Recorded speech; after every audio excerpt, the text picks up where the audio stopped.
seorang gadis muda dengan senyum ceria terkagum begitu dia memasuki mansion tempat dia akan bekerja. Dia merasa senang begitu mendapat tawaran menjadi maid dari rumah besar yang kini dia pijaki. Walaupun diberitahu bahwa risiko saat menjadi maid ini sangat besar, namun Rosie tetap menerimanya. Dia hanyalah gadis berusaha yang tanpa pendidikan, yang hanya tahu cara membaca dan menulis saja. Di umurnya masih belia, Rosie mau tak mau harus bekerja untuk memenuhi kebutuhannya sehari-hari.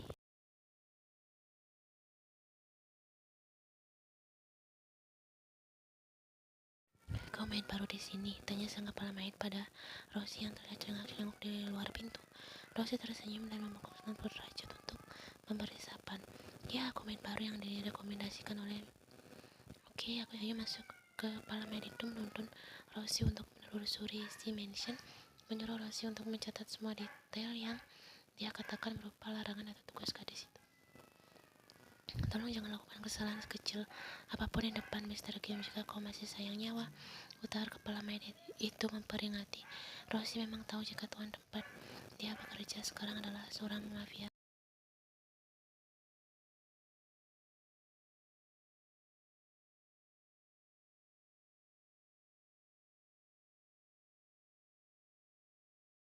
"Who are you?"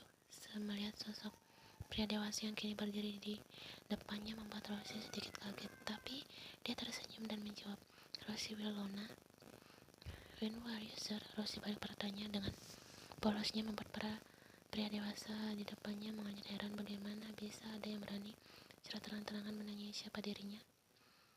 "Mary!" teriak pria itu yang membuat kepala maid yang tadinya sudah agak jauh langsung berbalik dan menghampiri suara. Dia langsung membungkuk pada sang master. "Sorry master, dia maid baru yang dikirimkan Mrs. Bridges. Maafkan kesalahannya."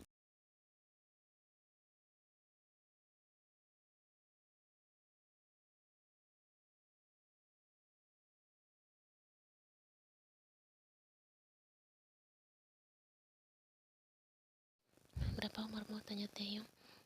"Lepas syalmu, jangan pakai sesuatu yang berwarna ini." Saat itu juga Rosie menggeleng. "Sorry master, aku tidak bisa melepasnya." Taeyong mendengar penolakan dari gadis belia itu. "Mary, aku mengandalkanmu untuk mengajarinya." Mary langsung membungkuk dan menyenggol Rosie agar mengikutinya. Tepat setelah sang master pergi, Mary memberi tatapan tajam pada para maid baru ini. "Rosie, ini hari pertamamu, tapi kau sudah membuat Master marah. Apakah dia benar-benar master di mansion ini?" tanya Rosie, masih tak percaya pria tadi tak terlihat seperti ketua mafia. Jadi dia berani untuk bertanya tadi.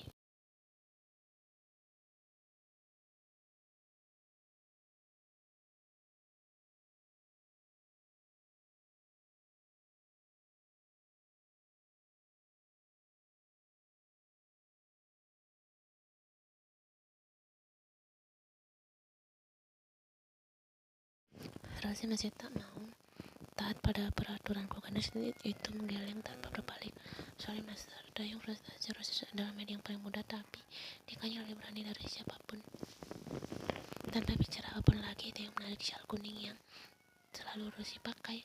Refleks gadis belia itu langsung hilang imbangan dan bahaya terjatuh di ranjang sukses di dalam. Sekarang posisi Rosie begitu dekat dengan Taeyong sang master, bahkan dia bisa mendengar deru napas dari pria dewasa yang kini sedang membuka lilitan syalnya. Syal itu akhirnya terlepas dan Rosie otomatis menutupi bagian belakang lehernya. Namun karena penasaran, Taeyong malah menyingkirkan paksa tangan Rosie untuk melihat apa yang disembunyikan gadis di sebelahnya. Di sanalah Taeyong bisa melihat bekas luka yang tak bisa dibilang ringan dan tak bermasalah. Dengan hal itu, sekarang yang lebih masalahnya adalah yang ketika posisi dan meja sangat dekat.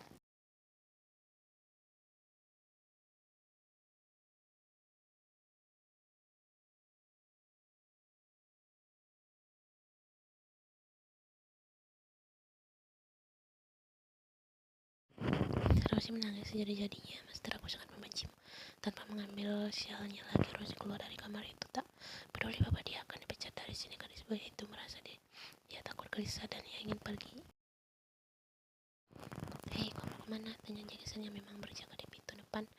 "Aku ingin pergi, aku tak mau di sini." Persetan dengan dia yang kini menjadi pusat perhatian. Gadis itu hanya ingin pergi sejauh-jauhnya dari jangkauan master yang hampir Kepala Maid langsung menghampiri Rosie dan membawa gadis itu ke dalam pelukannya. Sebagai sesama perempuan, dengan melihat penampilan Rosie pun dia sudah tahu apa yang terjadi. Ayo aku antar ke kamarmu.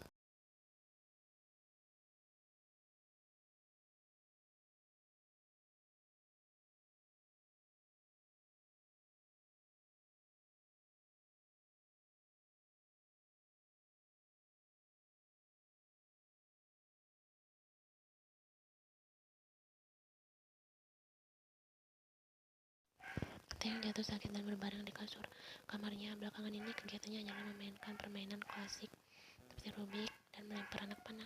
Suara ketukan pintu sedikit membuat dia berjak kesal. Aku tidak akan makan kecuali Rosie yang mengantar. Ini aku, Master, aku mohon buka pintunya. Mendengar suara lembut itu, buru-buru Taeyong membuka pintu.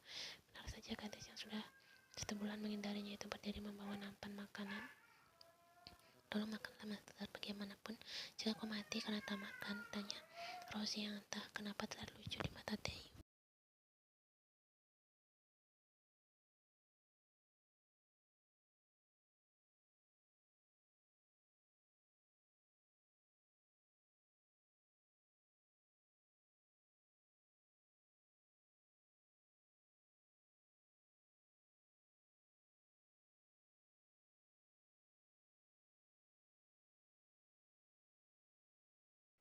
Tentang kejadian hari ini aku benar-benar hilang kendali. Rosie mengangguk mencoba menetralkan wajahnya. Ya, lagi pula kontrak kerjaku akan berakhir 2 bulan lagi. Kata siapa? Nada Taeyong terdengar marah, akan senang dengan hal itu. Toti, stay here with me. Potong Taeyong sebelum Rosie melanjutkan perkataannya. Dengan raut wajah kebingungan, Rosie bertanya kembali. Why? Dia mengendikan bahunya sekali lagi, memakan roti panggangnya. Entahlah, aku hampir. I don't care, Rosie, stay with me. Taeyong memandangi kedua manik cerah itu dengan intens. Please, pertahanan Rosie runtuh begitu saja mendengar nada permintaan yang terdengar tulus.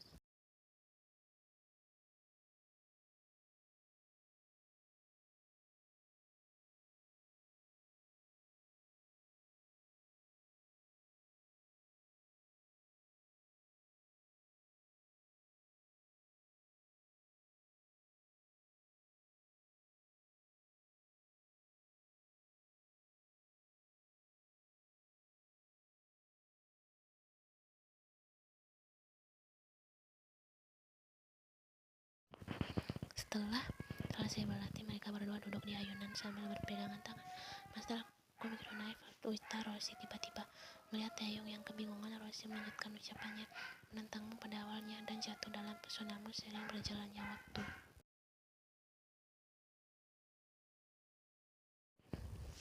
Dan Taeyong hanya bisa menanggapi itu dengan senyuman, karena sesungguhnya pun dia sudah jatuh pada pesona gadis sederhana yang memiliki aura ceria ini. Hubungan mereka tak memiliki itu. Sebenarnya Rosie cukup sadar jika dia tak cocok dibandingkan dengan pria seperti Taeyong, dan Taeyong merasa tak pantas jika harus mengancani gadis yang belum dia tahu adalah bahwa dia nyaman bersama Rosie dan tak akan membiarkan gadis itu jatuh dari hidupnya.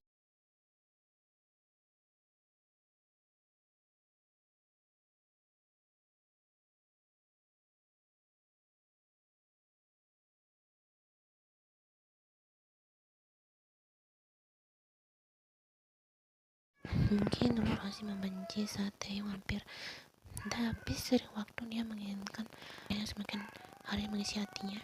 Di depan cermin kamar Taeyong, Rosie menatap pantulan dirinya sendiri dengan memakai dress merah lutut. Hari ini dia akan membuktikan bahwa dia bisa menjadi wanita yang menarik naluri. Begitu memasuki kamarnya, Taeyong tak bisa berkata apa-apa.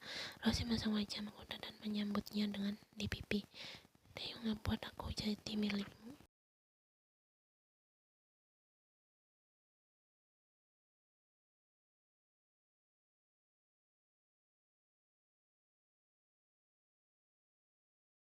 Theo tak bisa menjawab, dia sama sekali tak pernah namun menyiksa semua wanita yang dia sentuh. Kelainannya dalam tak ingin dia tunjukkan pada Rosie. Wanita yang dia cintai dia tak sanggup jika harus memberi pada Rosie. Jadi selama ini Theo menahannya. Theo, I wanna be a good girl for you. Tidak berapa kali otak Theo mencoba untuk berpikir rasional untuk tidak. Tapi jika gadis itu menggodanya, bagaimana dia bisa tahan? Rosie, aku mohon keluar sekarang. Bukan membukanya keluar, Rosie justru memberanikan diri untuk mengalungkan kedua tangannya ke leher pria yang berbeda. Daratan lagi, kali ini Taeyong merespon gadis itu dengan mendorongnya.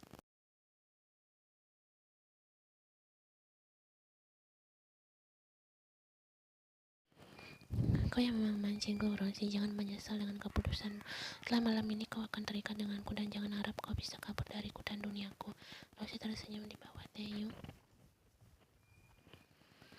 Bunyi robekan milik gadis itu menjadi pertanda bahwa malam ini Taeyong benar-benar membuat gadis itu menjadi miliknya seorang, dan Taeyong tak peduli jika seandainya Rosie akan menangis dan memintanya berhenti atau bahkan membencinya setelah ini.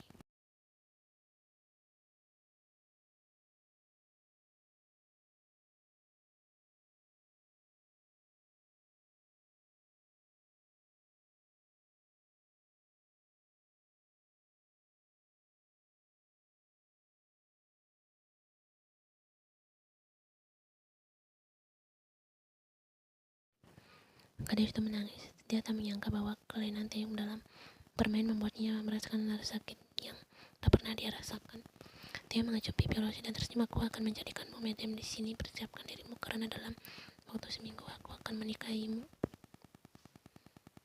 Saat itulah Rosie merasa bahwa kebahagiaannya harus dibayar dengan beberapa pengorbanan dan rasa sakit. Bahkan setelah mengetahui ini, Rosie masih mencintai Taeyong.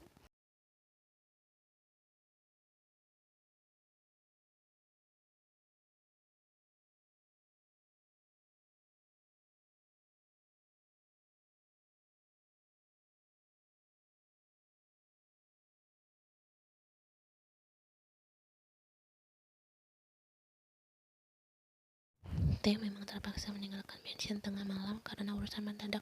Harusnya semalam dia memintanya untuk pindah kembali ke kamarnya, tapi gengsinya terlalu tinggi untuk itu. Lagipun mereka sama-sama canggung sejak semalam.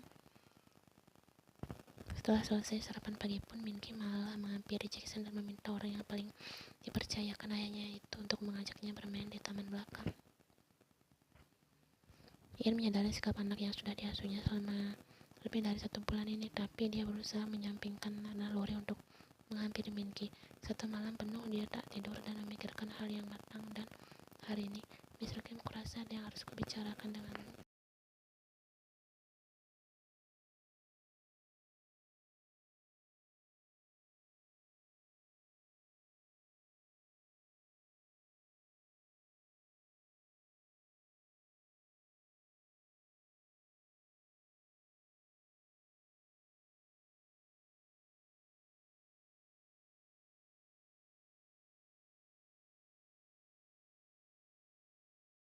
Kau seperti ini karena pembahasan kita semalam. Diam, Ian tak bisa menjawab semua itu karena sekarang rasanya dia ingin menangis, tapi ditanya dia rindu kehidupannya yang dulu. Tapi dia sudah terlanjur sayang pada Minky. Harusnya dari awal aku tahu kalau gadis sepertimu terlalu mudah terbawa perasaan. Mr. Taeyong, kau menyalahkanku. No, aku menyalahkan diriku sendiri yang terlalu menurut pada putraku. Jadi kau bisa membiarkanku pergi? Tidak sebelum kau menerima bayaran berapa yang kau mau. Bagian dalam hati Ian sedikit sakit mendengarnya. Jadi benar bahwa hanya dia yang terlalu terbawa perasaan. Pria yang lebih tua 10 tahun darinya itu benar-benar hanya menganggapnya sebagai pengasuh Minky saja.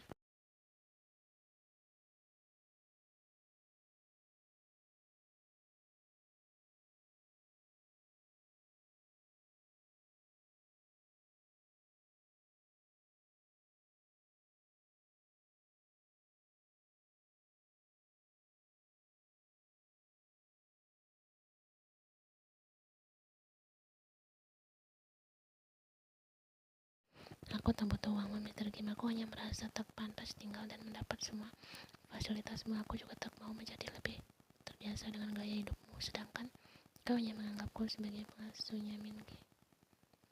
Taeyong diam. Belakangan dia terus kehilangan kemampuan berdebat jika dihadapkan dengan gadis di depannya ini. Dia juga beberapa kali tersadar jika dia memfasilitasi Ian berlebihan untuk ukuran seorang pengasuh. Saat ini, Mr. Kim, jika aku tak bisa menyelesaikan kesepakatan kita sampai akhir, aku takut semakin lama aku di sini malah akan membuat keadaan makin rumit.